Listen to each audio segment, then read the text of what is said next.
चलिए बच्चों, अब लास्ट मेथड अकाउंट करंट का शुरू करते हैं और मेथड है by means of product of balances. ठीक है। और ये मेथड मोस्टली क्या होता है बच्चों, बैंक इस्तेमाल करता है। इस मेथड को मोस्टली बैंक इस्तेमाल करता है। बैंक के साथ कस्टमर की न्यूमरस ट्रांजैक्शंस होती हैं। मैंने कभी बैंक में पैसा जमा करा दिया, फिर मैंने निकाल लिया, ठीक है ना। हम बैंक में पैसा जमा कराते हैं, उस केस में हमारा बैंक में क्रेडिट बैलेंस हो जाता है। क्रेडिट, सर क्रेडिट क्यों? क्योंकि बैंक ने हमारे पैसे देने होते हैं, तो बैंक की लाइबिलिटी होती है, तो हमारा क्रेडिट बैलेंस होता है। और फिर हम पैसा निकाल लेते हैं, ठीक है। और अगर हम ज़्यादा पैसा निकाल लें, हमारे जो हमने क्रेडिट किया था उससे ज़्यादा निकाल लें, तो हमारा जो है बैंक में वो डेबिट बैलेंस हो जाता है।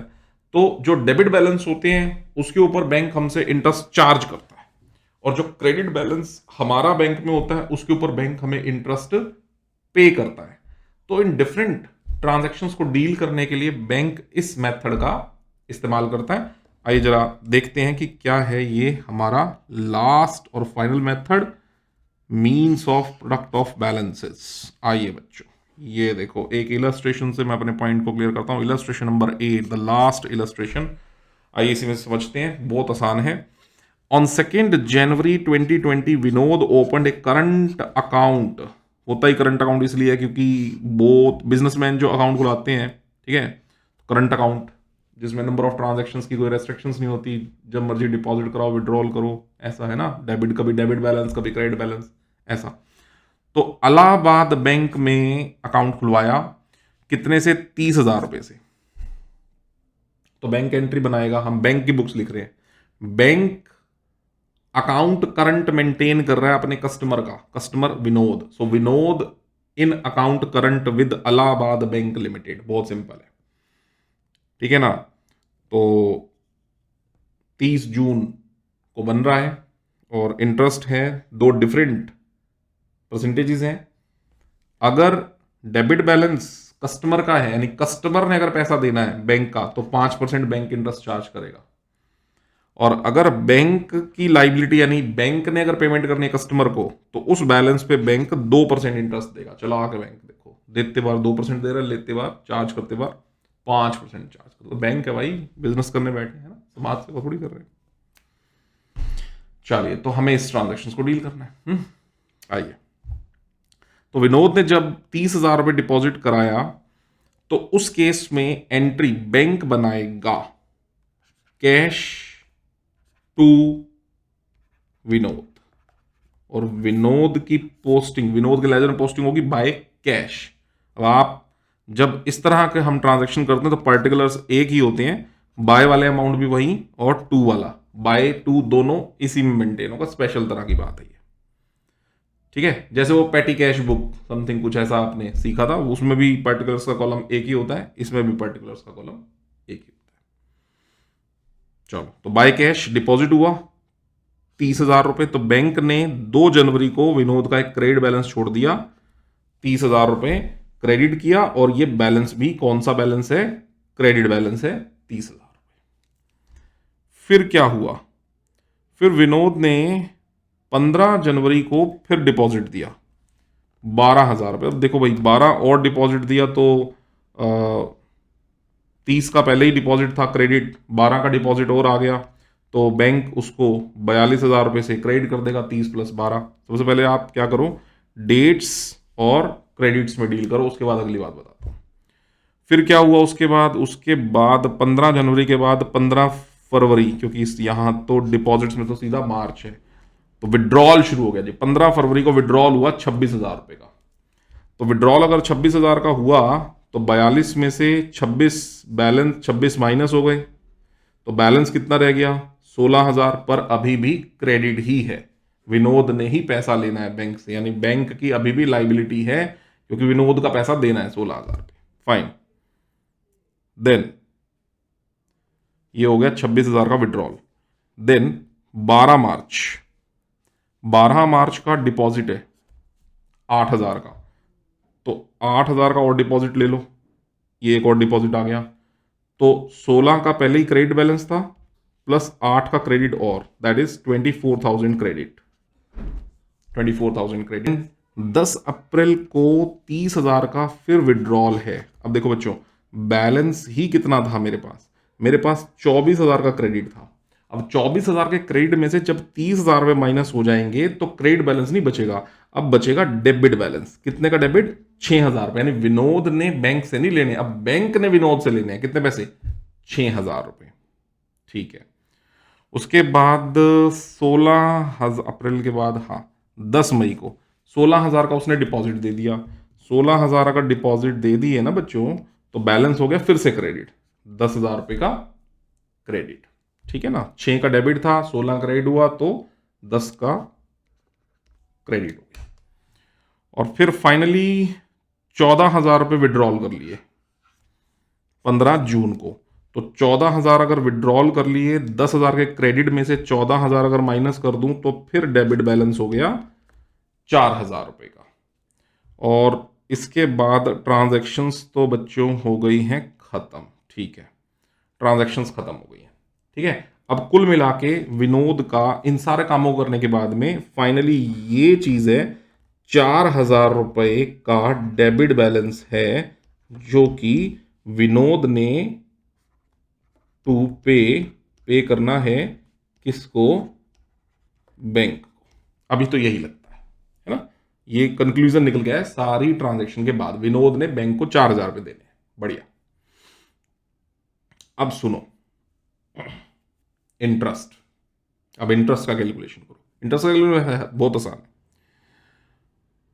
2 जनवरी को 30,000 रुपये जमा करा रखे थे। अगली ट्रांजैक्शन कौन सी तारीख को हुई है? 2 जनवरी और 15 जनवरी के बीच में बच्चों 13 दिन का गैप है, यानी 13 दिन तक विनोद के 30,000 रुपये बैंक में पड़े रहे। तो 30,000 रुपये कितने दिनों का ब्याज मिल जाएगा? 13 दिन का। ठीक है ना, क्योंकि 13 दिन बाद अगली ट्रांजैक्शन परफॉर्म हो गई और 12,000 और जमा हो गए, तो फिर तो वो तो कितने पैसे बन गए? 42,000। अब अगले दिन काउंट करेंगे, यानी कि एक ट्रांजैक्शन से अगली ट्रांजैक्शन के बीच में जो डेज होंगे ना, उनके ऊपर इंटरेस्ट की कैलकुलेशन होगी। तो 30,000 13 दिन तक पड़े रहे, प्रोडक्ट निकाल लो। और ये प्रोडक्ट भी कौन सा? अगर क्रेडिट अमाउंट को मल्टीप्लाई किया नंबर ऑफ डेज से तो ये प्रोडक्ट क्रेडिट प्रोडक्ट काउंट होगा। अगर डेबिट अमाउंट को नंबर ऑफ डेज से मल्टीप्लाई करेंगे तो डेबिट प्रोडक्ट काउंट होगा। तो फिलहाल ये पहले वाला क्रेडिट प्रोडक्ट है।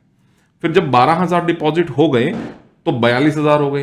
हाँ जी ठीक है। अब 42,000 कितने दिन तक पड़े रहे? जब तक थर्ड ट्रांजैक्शन नहीं होती। तो थर्ड ट्रांजैक्शन हो रही है 15 जनवरी और 15 फरवरी के बीच में जो दिन है वो है बच्चों 31 दिन। कैसे सर 31 कैसे निकल आए?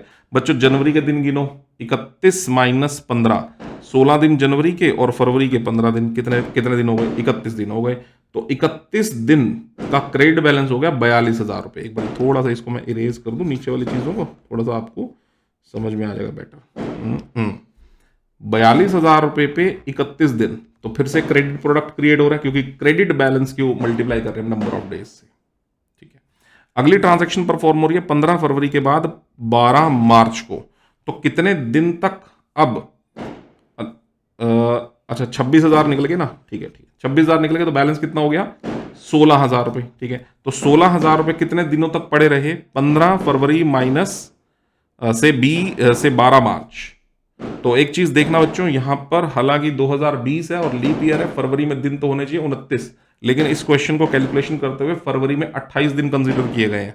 तो जरा देखो डेट डिफरेंस लो, 15 फरवरी से 12 मार्च, तो 28 फरवरी माइनस 15 फरवरी, ये हो गए बेटा 13 दिन। तो ये हो गए और प्लस में 12 दिन हो गए मार्च के, तो गैप हो गया 25 दिन का। तो बैलेंस भी कौन सा है? Credit. Credit balance multiple by number of days, credit product. ठीक है ना। फिर 8,000 रुपये निकाल लिए थे, क्रेडिट कर दिए थे, तो 24,000 का बैलेंस हो गया। फिर नंबर ऑफ डेज ये वाले ले लो 29, ये एक और क्रेडिट प्रोडक्ट। फिर 30,000 रुपये निकाल लिए थे, तो डेबिट बैलेंस है।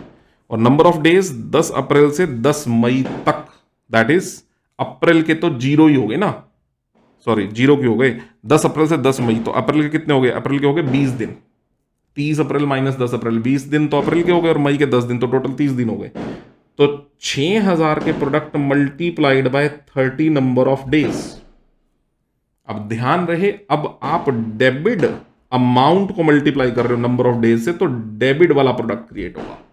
जब क्रेडिट अमाउंट को मल्टीप्लाई करेंगे तो क्रेडिट प्रोडक्ट क्रिएट होगा, जब डेबिट अमाउंट को मल्टीप्लाई करेंगे तो डेबिट प्रोडक्ट क्रिएट होगा। ऐसे ही अगला क्रेडिट वाले को 36 दिन से मल्टीप्लाई करा तो क्रेडिट प्रोडक्ट क्रिएट हुआ।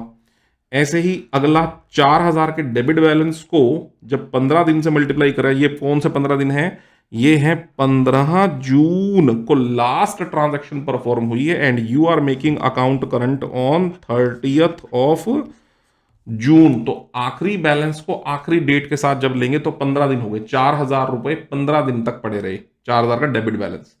तो 4000 का डेबिट बैलेंस इंटू में 15 that is equal to 60,000 rupees का डेबिट बैलेंस। सिंपल। अब जितने तुम्हारे टोटल क्रेडिट बैलेंस हुए इनका कर लो बेटा सम, और जितने तुम्हारे डेबिट बैलेंस हुए इनका भी सम कर लो। तो आप जरा चेक करोगे बच्चों, तो क्रेडिट बैलेंस तुम्हारे आ रहे हैं 31,48,000 रुपए, जिसपे क्रेडिट बैलेंस के ऊपर बैंक ने हमें देना है इंटरेस्ट। तो बैंक तो सिर्फ 2% इंटरेस्ट दे रहा है फॉर 1 डे, ठीक है। तो कैलकुलेशन बनती है 172 रुपए 49 पैसे। कैसे?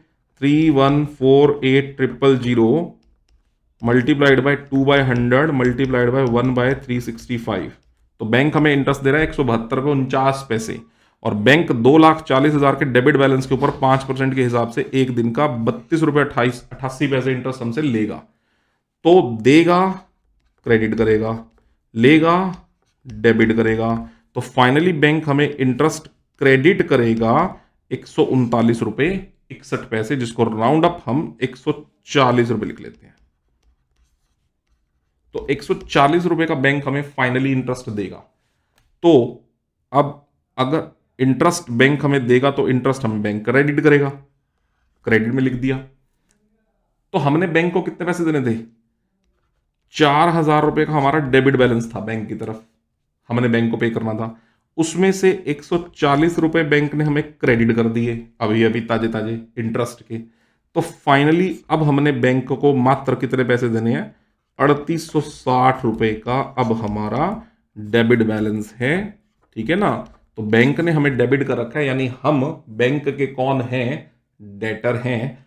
हमने जितना पैसा हमारा डिपॉजिट था उससे ज्यादा निकलवा लिया था बैंक से, जो कि 4000 का रह गया था, 4 में से कुछ इंटरेस्ट हमें मिल गया। तो फाइनली अब हम 3860 रुपए बैंक को देंगे और दैट्स इट। ये हमारा बैलेंस है जो बैंक ने शो ऑफ कर दिया। और बच्चों इसी के साथ हमारा लास्ट जो मेथड था वो भी कंप्लीट और अकाउंट करंट भी कंप्लीट।